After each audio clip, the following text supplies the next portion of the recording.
ইলেকট্রনিক্সের গুরুত্বপূর্ণ উপাদান সেমি কন্ডাক্টর শিল্পে বিলিয়ন ডলারের বিনিয়োগ হতে পারে বলে জানিয়েছেন বিডার নির্বাহী চেয়ারম্যান আশিক চৌধুরী। তবে সেজন্য দরকার প্রশিক্ষিত কর্মী ও সরকারের বিনিয়োগ বান্ধব নীতি প্রণয়ন।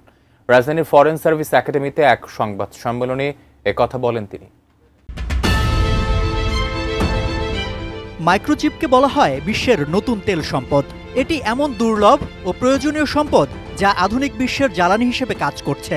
ক্ষেপণাস্ত্র থেকে শুরু করে মাইক্রো ওভেন, স্মার্টফোন থেকে পুঁজিবাজার, সকল ক্ষেত্রেই রয়েছে চিপের দখল। আর সেমিকন্ডাক্টর উপাদান থেকেই তৈরি হয় মাইক্রোচিপ।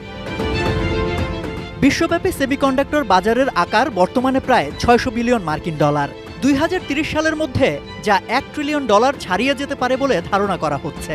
অথচ দেশে এখন সেমিকন্ডাক্টরের বাজার ৬ মিলিয়নের। এই সম্ভাবনাকেই কাজে লাগাতে চায় বাংলাদেশ।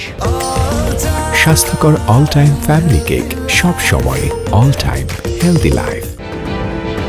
সে কারণেই দেশে জাতীয় সেমিকন্ডাক্টর টাস্ক ফোর্স গঠন করা হয়, যারা ইতোমধ্যে সেমিকন্ডাক্টর ভ্যালু চেইনের বিভিন্ন পর্যায়ে প্রতিযোগিতা করার জন্য বাংলাদেশের সক্ষমতা কতটা রয়েছে তা বিশ্লেষণ করে প্রধান উপদেষ্টার কাছে চূড়ান্ত সুপারিশপত্র দিয়েছে।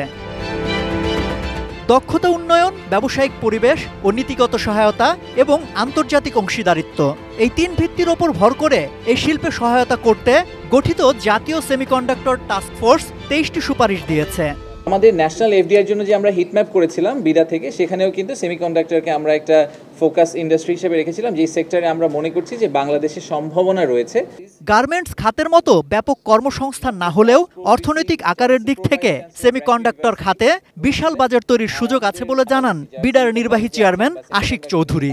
হাই স্কিল ইন্ডাস্ট্রিতে অবভিয়াসলি যতটুক ভ্যালু অ্যাড হয় to the number of employee রেশিওটা একটা ডিফারেন্ট লেভেলে থাকে, তাই না? টাস্ক ফোর্সের যে রেকমেন্ডেশন, এই রেকমেন্ডেশনগুলো যদি সঠিকভাবে কার্যকর করা হয়, তাহলে আমি মনে করি এখানে কয়েকশো মিলিয়ন ডলার ইনভেস্টমেন্ট আসা একেবারেই কঠিন ব্যাপার না। ইনফ্যাক্ট বিলিয়ন ডলার উপর ইনভেস্টমেন্ট আসা উচিত।